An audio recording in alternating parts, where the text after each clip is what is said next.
Welcome to the Cronkite Sports Report. I'm Cade Cameron. While many sports fans are sad that football season is over, others have been eagerly awaiting another Valley attraction, the start of Major League spring training.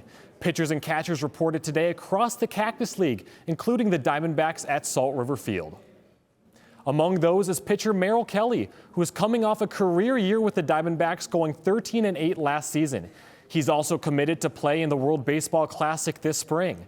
Fans were already lined up to see Kelly and the rest of the team begin their preparations for the upcoming season. Day one is always exciting as the players reunite after a long offseason. Day one, the media's back in here, you guys are back in here. There's just a little bit of a different buzz. What I'm excited for the season, I think the brand of baseball that we were playing last year, I think we improved on it. We improved on places that we really needed help, I think. So I think, the fans should be excited for what the D-backs I think are bringing this year. Position players will report to camp on Monday. ASU baseball will host their 2023 season opener this Friday at home against San Diego State. Cronkite sports reporter Noel Blumel stopped by Phoenix Municipal Stadium to find out what defines this rebranded Sun Devils team and what to expect from them this season. Sun Devil baseball enters their second season under Willie Bloomquist this Friday. Bloomquist and staff worked tirelessly in the transfer portal this offseason and acquired what they believe to be their ideally recruited team.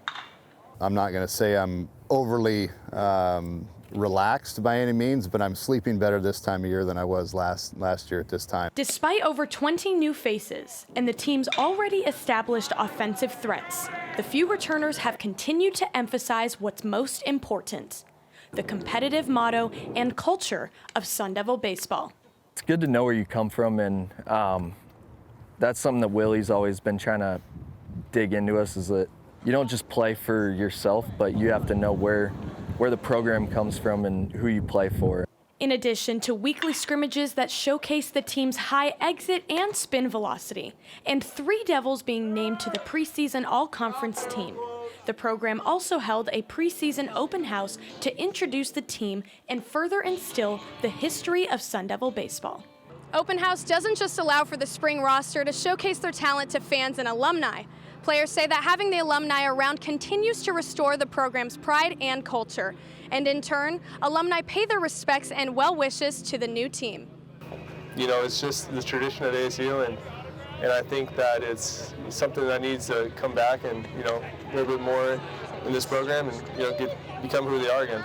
Just wear that, the gold and maroon with pride. We'll see how the Devils respond to a team in a different uniform when they face the Aztecs of San Diego State on February 17th. In Phoenix, Noel Blumel, Cronkite Sports. The Suns are set to officially introduce Kevin Durant to the Valley tomorrow. KD will speak for the first time since joining the team in that blockbuster trade from last week. If you recall, the Suns acquired 2 other players that day, and one is a familiar face. Cronkite sports reporter Zach Woodard has more on the 2 new Suns. With the new owner and Matt Ishbia and the starting lineup finally healthy, the Suns are wasting no time in making their playoff push. Their blockbuster trade for Kevin Durant also yielded another player from the Nets, TJ Warren. Warren was the Suns' first-round draft pick back in 2014 and played 5 seasons in the Valley. The difference between then and now, he says, is night and day. Like I was telling people earlier, it's a whole new organization, just from top to bottom.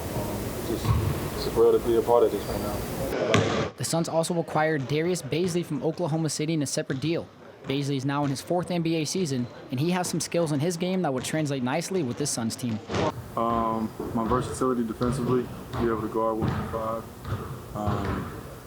And offensively, just get my athleticism into the game. While the Suns gained a lot on trade day, they also gave up a lot to secure Durant, including last year's Defensive Player of the Year runner-up Mikal Bridges and 3-point specialist Cameron Johnson. Suns head coach Monty Williams, who spent several years with them, appreciates their time in Phoenix. They're always going to be close to my heart, and we'll miss them, but it's part of the NBA economy. It just happens where guys move on, but they're certainly always in my thoughts. New additions Darius Bazely and TJ Warren, who both have ties to the players, are looking to make an immediate impact to help the Suns make a deep playoff run and hopefully a championship. In Phoenix, Zach. We have today for the Cronkite Sports Report. Back to you guys.